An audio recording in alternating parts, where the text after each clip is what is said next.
విచిత్రాల నిధి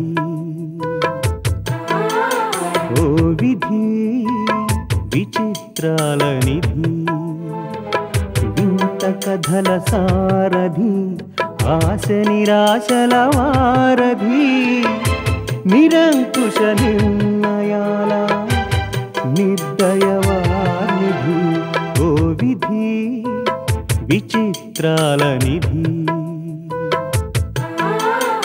ఓ విధి. నాను పనిలో ఉన్నాను మాట్లాడించబాక.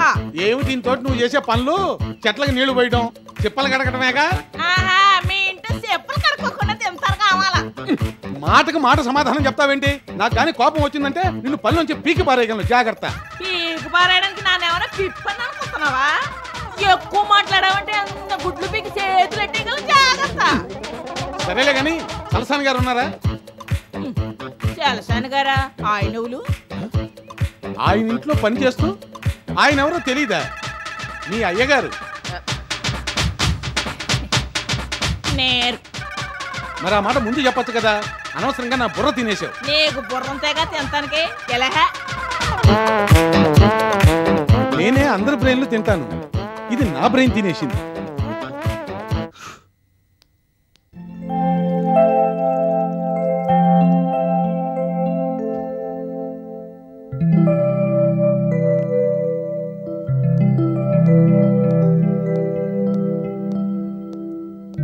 ఇదిగోండి, టాబ్లెట్ వేసుకోండి.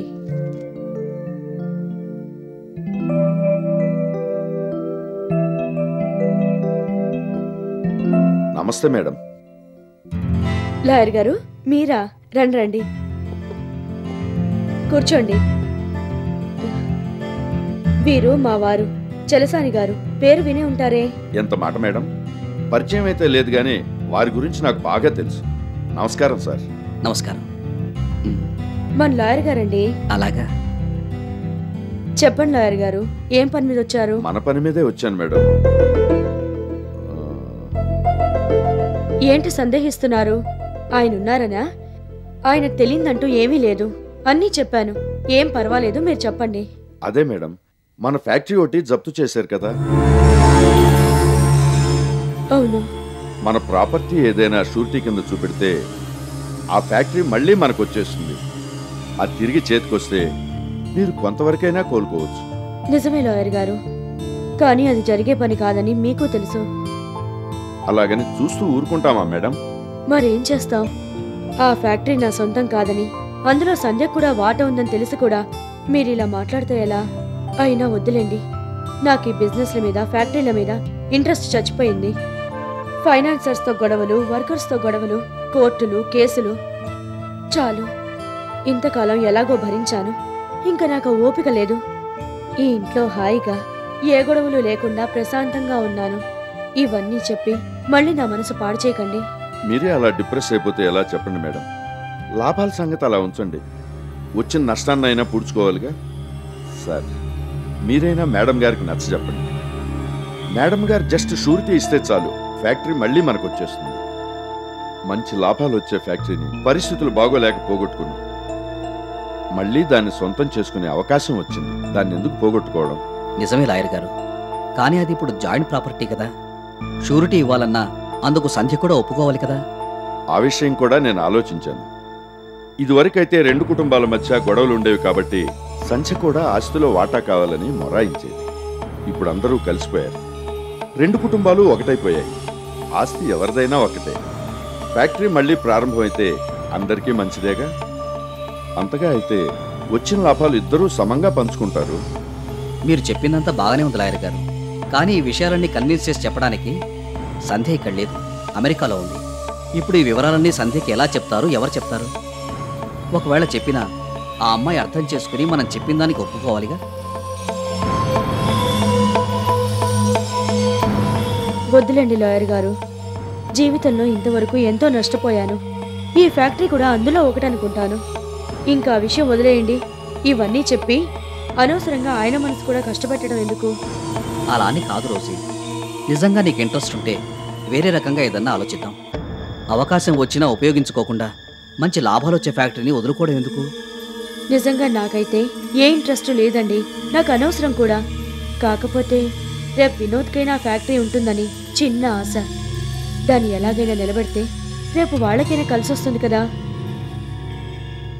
అయినా ఏదో నేను ఆశపడ్డం తప్ప ఇవన్నీ జరిగే పనులు కావాలండి. వీటి గురించి ఎక్కువ ఆలోచించడం అనవసరం. అలా అనకండి మేడం. సంధ్య ఒప్పుకోదని మనమే అనుకుంటే ఎలా? విషయం తెలిస్తే ఒప్పుకుంటుందేమో. కనీసం ఆ ఫ్యాక్టరీ వరకైనా సంధ్యను ఒప్పించడానికి ప్రయత్నించడంలో తప్పు లేదుగా. సంధ్య ఒప్పుకుంటుందని నాకైతే నమ్మకం లేదు లాయర్ గారు. మేడం, లక్ష్మీదేవి గారు సంధ్యతో ఒక్క మాట చెబితే తప్పకుండా ఒప్పుకుంటుంది. మీ లాయర్గా మీ మంచి కోరి నేను చెప్పాల్సింది చెప్పాను. తర్వాత మీ ఇష్టం. మీరు కూడా మరోసారి ఆలోచించండి సార్. ఈ విషయంలో ఏదైనా ప్రోగ్రెస్ ఉంటే ఫోన్ చేయండి, వెంటనే వస్తాను. ఉంటాను మేడం.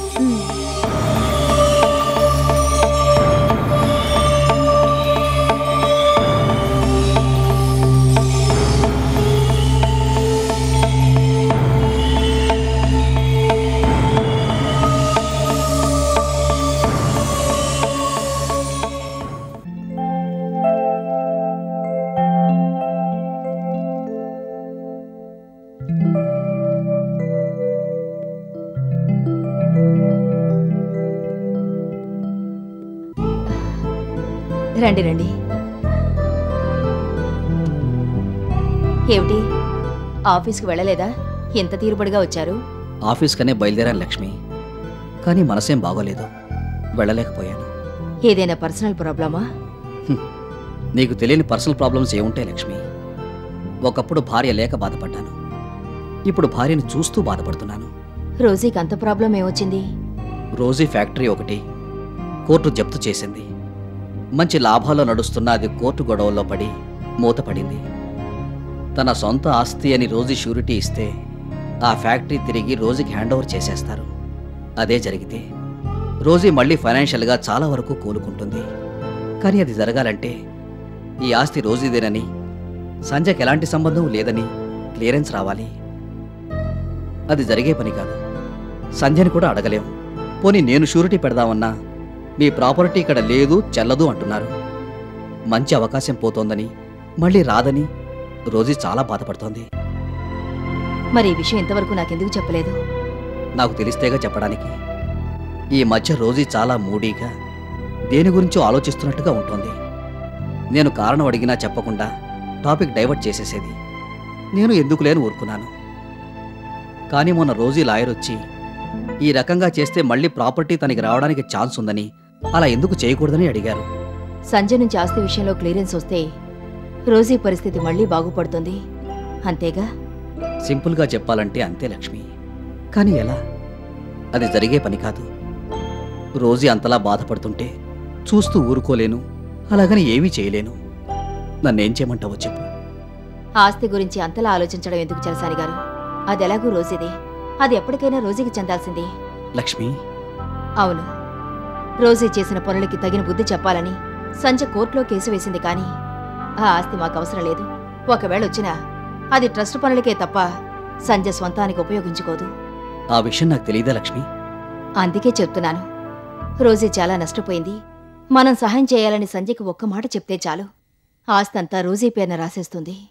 రోజీని అంత తేలిగ్గా సంజయ్ నమ్ముతుందని నేను అనుకోవడం లేదు. మీకు అనుమానం అక్కర్లేదు. రోజీలో చాలా మార్పు వచ్చింది. మనుషుల విలువలు కూడా తెలుస్తున్నాయి. ఇన్నాళ్ళు దూరంగా ఉండి ఇప్పుడు మీ దగ్గరకు వచ్చిందంటే మార్పు వచ్చినట్టే. రోజీ మీద నమ్మకం లేకపోయినా మీ మీద నమ్మకంతోనైనా క్లియరెన్స్ పంపిస్తుంది. ఇదంతా ఎందుకు? ఇప్పుడే సంజయ్కి ఫోన్ చేసి మ్యాటర్ సెటిల్ చేస్తాను.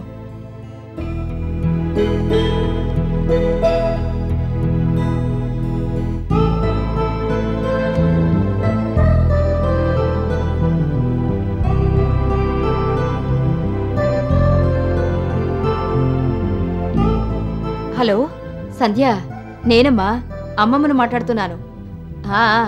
అందరూ బాగున్నారు. నువ్వెలా ఉన్నావు? అదేనమ్మా, నీకు చెప్పానుగా, చలసాని గారు రోజీ కలిసిపోయారని. ఏం చేస్తుంది? ఇంట్లోనే వంట వార్పు చేసుకుంటూ మీ తాతయ్యని పువ్వుల్లో పెట్టుకుని చూసుకుంటోంది. బిజినెసా? ఇంకేం బిజినెస్ అమ్మా, బిజినెస్లో పూర్తిగా నష్టపోయి బాగా చితికిపోయింది. స్వంత ఇల్లు కూడా అమ్మేసుకుంది. జరిగిన దానికి చాలా బాధపడుతుంది. అవును, మన నుండి ఏదైనా సాయం చేయాలంటే ఒకటే దారుంది. మీ ఇద్దరి పేరు మీద ఉండే ఆస్తిని రోజీ పేరు మీద మాత్రమే ఉండేలా రాయాలి. ఆ ఆస్తి నీకు అవసరం లేదని డాక్యుమెంట్స్ మీద సంతకాలు చేసి పంపించు. అలా చేస్తే రోజీ మళ్ళీ మామూలు మనిషి అవుతుంది. ఆ రకంగా మన రెండు కుటుంబాలు మళ్ళీ కలిసిపోతాయి. అందుచేత ఆస్తి కూడా ఎక్కడికి పోనంటే. అవునమ్మా, పేపర్స్ పంపించగానే ఫోన్ చేయి. అవును, ఏంటి అక్కడే సెటిల్ అయిపోవడానికి ప్లాన్ చేస్తున్నావట? అలాంటి పనులు చేస్తే ఊరుకోను, జాగ్రత్త. ఎవరో చెప్పడం ఏంటమ్మాయి, మీ తాతయ్య గారే చెప్పారు. అలాంటిదేం లేదా? అయితే పర్వాలేదు. ఇదిగో చలసాని గారు కూడా ఇక్కడే ఉన్నారు, మాట్లాడు.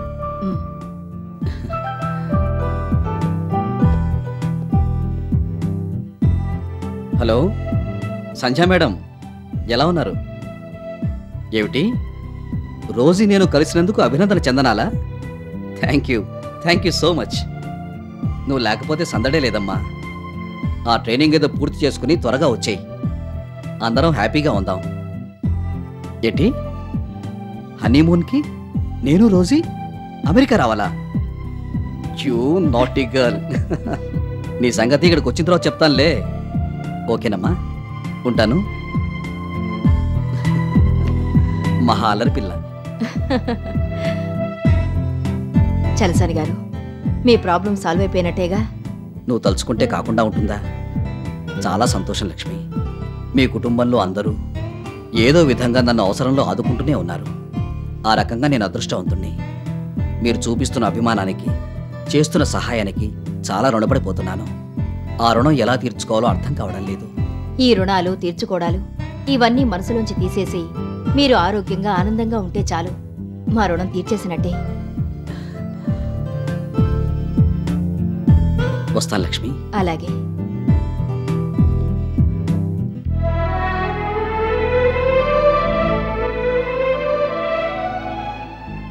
ఎందుకండి అనవసరంగా లక్ష్మిని ఇబ్బంది పెట్టారు? ఇందులో ఇబ్బంది పెట్టడానికి ఏముంది రోజీ? అలా అంటారేమిటండి? ఆస్తి కావాలని అడిగితే లక్ష్మి ఏమనుకుంటుంది? లక్ష్మి అలా అనుకునే మనిషి కాదు కదా రోజీ. ఆ విషయం నీకు తెలుసు. అలాగని తన మంచితనాన్ని ఎక్స్ప్లోర్ చేయడం ఏమిటి? అయినా నా గురించి మీరు వెళ్ళి ఎవరినో బతిమాలడం ఎందుకు? నీ గురించి ఏమిటి రోజీ? మన గురించే అడిగాను. అయినా నేను అడిగింది బయట వాళ్ళని కాదుగా, మన లక్ష్మినేగా. లక్ష్మికి మనం అంటే అభిమానం ఉంది, పరిస్థితి అర్థం చేసుకోగల వివేకం ఉంది, సంధ్యను ఒప్పించగల కెపాసిటీ ఉంది, ఒకరికి సహాయం చేసే గుణం ఉంది. ఇవన్నీ ఆలోచించే లక్ష్మిని వెళ్ళి అడిగాను. మన మంచి కోరేవాళ్ళు లక్ష్మి కన్నా వేరే ఎవరుంటారు? నిజమేనండి, అందుకేగా నేను ఇలా మాట్లాడుతున్నాను. అదేమిటి రోజీ? అవునండి, లక్ష్మికి మన మీదున్న అభిమానం ఎప్పటికీ అలాగే ఉంచుకోవాలి. ఎంత దగ్గర వాళ్ళైనా డబ్బు గురించే కదా గొడవలు వస్తాయి. ఆ డబ్బు వల్లే కదా నేను అందరికీ దూరం అయ్యాను. ఆస్తి విషయం అడిగి లక్ష్మికి మనకి ఉన్న మంచి రిలేషన్షిప్ పాడు చేసుకోవడం ఎందుకు? ఎంత అభిమానం ఉన్నా ఆస్తి విషయంలో ఎవరిని మొహమాట పెట్టకూడదు. లక్ష్మిలా అనుకోదు రోజీ. నిజంగా అలా అనుకునే ఉంటే నా ముందే సంధ్యకి ఫోన్ చేసి ఆస్తి విషయం ఎందుకు చెప్తుంది? అప్పుడే సంధ్య కూడా ఫోన్ చేసేసిందా? అవును రోజీ. లక్ష్మి మాటలు విని సంధ్య కూడా ఎంతో సంతోషించింది. ఆస్తి మొత్తం రోజీదేనని, రోజీ ఆస్తి రోజీకి ఇవ్వడానికి తనకెలాంటి అభ్యంతరం లేదని, అలానే డాక్యుమెంట్ రాసి పంపిస్తానని ఫోన్లో చెప్పింది. ఇంకా ప్రాబ్లం ఏముంది? సంధ్య ఒప్పుకుందా? లక్ష్మి చెప్పాక ఒప్పుకోకుండా ఎలా ఉంటుంది రోజీ? అదేగాక లక్ష్మి పెంపకంలో పెరిగిన పిల్ల. ఆ మంచి గుణాలు ఎక్కడికి పోతాయి? అంచేత నీ ఆస్తి నీకు ఎలాగూ తిరిగి వచ్చేస్తుంది. ఆ షూరిటీ ఏదో ఇచ్చేసి మంచి రోజు చూసి ఫ్యాక్టరీ స్టార్ట్ చేసేస్తే సరే.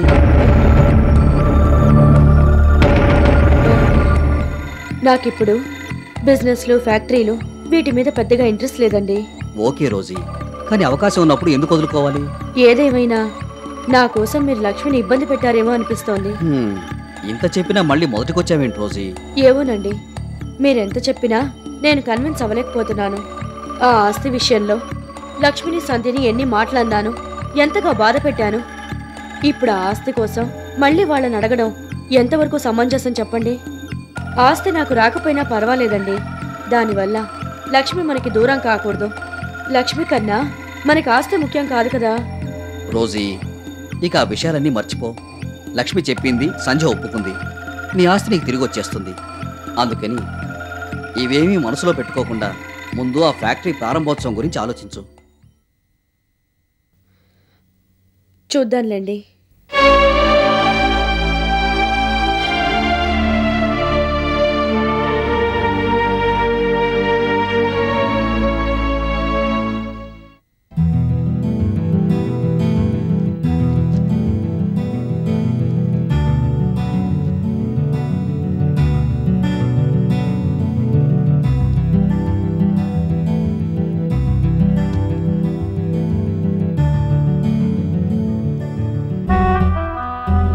సార్, రోజీకి మళ్ళీ మంచి రోజులు రాబోతున్నాయట. బిజినెస్లో సెకండ్ ఇన్నింగ్ స్టార్ట్ చేయబోతుందని విన్నాను. ఎవరు చెప్పారు? మార్కెట్లో అందరూ అనుకుంటున్నారు మూసేసిన ఫ్యాక్టరీని మళ్ళీ తొందరలోనే స్టార్ట్ చేయబోతుందట. అవును. అంటే చేసిన అప్పులన్నీ తీరిపోయాయా సార్? ఇంకా అప్పులున్నా పెద్ద ప్రాబ్లం లేదు. తన ప్రాపర్టీ తనకి తిరిగి వచ్చేస్తుందిగా, వెంటనే తీర్చేస్తుంది. ఎలా వస్తుంది సార్? అది ఇప్పుడు జాయింట్ ప్రాపర్టీ కదా. అందులో సంధ్యకు కూడా వాటా ఉందని విలియమ్స్ గారు వీళ్ళమ్మలో క్లియర్గా రాశారు కదా. అవును, రాశారు. మరి ఆ ప్రాపర్టీ అమ్మడానికి సంధ్య గారు ఒప్పుకోవాలి కదండి. ఒప్పుకుందిగా. విలియమ్స్ గారి ఆస్తికి వారసురాలు రోజీయేనని, తనకేమీ సంబంధం లేదని సంధ్య లెటర్ పంపిస్తోంది. సడన్ గా అలాంటి నిర్ణయం ఎందుకు తీసుకుంది సార్? ఏ, అందులో తప్పే ఉంది? ఆ ప్రాపర్టీ మాకు ఎలాగో అక్కర్లేదు. కాకపోతే రోజుని భయపెట్టడానికి ఇన్నాళ్ళు సంధ్య ఆస్తి గురించి గొడవ చేసింది. లేకపోతే ఎప్పుడూ రాసిచ్చేవాళ్ళం. ఈ విషయంలో తొందరపడ్డారేమో అనిపిస్తుంది సార్. అదేం లేదే, కరెక్ట్ టైంలోనే ఆ పని చేసింది. రోజీ కూడా అప్పుల పాలైపోయి సొంత ఇల్లు కూడా అమ్ముకునే పరిస్థితికి వచ్చింది కదా. ఈ టైంలో ఆ ప్రాపర్టీ ఇస్తేనే రోజీని అవసరానికి ఆదుకున్నట్టు అవుతుంది. సంధ్య నుంచి ఆ ప్రాపర్టీకి సంబంధించి క్లియరెన్స్ వస్తే ఇంకేమన్నా ఉందా సార్? రోజీ మళ్ళీ రెచ్చిపోదు? ఇంకా రెచ్చిపోవడానికి ఏముంది? డబ్బు పోయి పరువు పోయి రోజీ సగం చచ్చింది. బాగా బుద్ధొచ్చింది. అంచేత ఇకపైన జాగ్రత్తగా ఉంటుంది. ఏమో సార్, నేను ఈ విషయంలో కన్విన్స్ అవ్వలేకపోతున్నాను. అంటే సంజయ్ రోజీకి ఆస్తి రాసి ఇవ్వడం పొరపాటు అంటావా?